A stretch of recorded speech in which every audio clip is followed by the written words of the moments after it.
Shout out to Alyssa and Tanisha. Thanks so much for subscribing to my channel. Don't forget to subscribe to my channel for regular uploads and your chance to be included in shoutouts for future videos.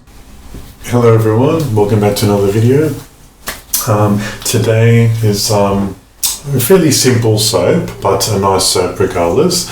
It's a cocoa olive recipe, 70% olive oil, 30% virgin organic coconut oil, and this is a customer that did the online custom soap creation on my website, and it's just going to be a simple one color of activated charcoal and of course the white Australian clay. And the white Australian clay, won't actually color the soap, it's a neutral color. It's just for the nice glide that clays offer on the skin, beautiful texture also, like the lather, and then of course the activated charcoal to make it black. She did say she doesn't mind if it's grey bubbles, so she just wants it as black as possible. So I might add, I'll just bring it to a really light trace, and if I feel like I can add more charcoal to it, then I will. In here is the sugar syrup as well, and I always get asked why I add sugar to my soaps, and that's because it's a lather booster. Not that this recipe needs really like a lather boost, but I just find adding the sugar is also conditioning on the skin. It does boost conditioning properties, and also it helps create a longer, more sustained lather so they don't pop off as quick. So that's what castor oil and sugar does, even though there's no castor oil in this. But I thought I'll just share why I add sugar, or I've also gotten asked why people add castor oil as well, and that's another reason. So the essential oil blend is a blend of lavender, peppermint and cedarwood essential oil.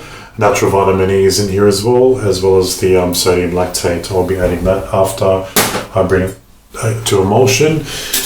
I'll grab this little silicone spatula here so I can scoop it out.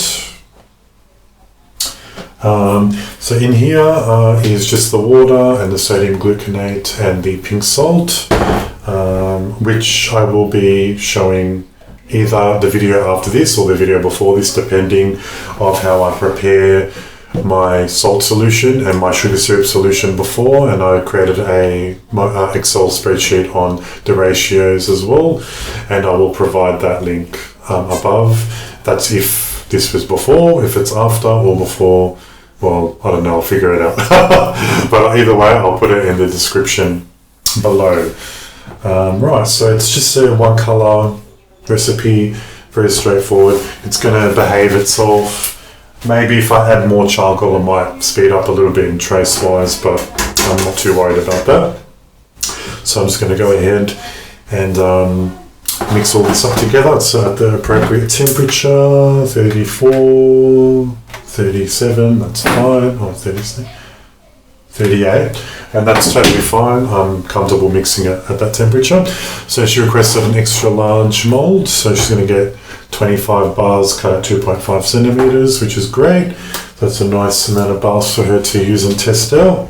She will also a potential future private label customer, depending on what she likes and if she likes my soaps, but I'm sure that she will, and she'll be back to make future orders. So I'm going to stop my yakking, and I'm going to go ahead and make some lavender peppermint essential oil cold processed soap. So let's go.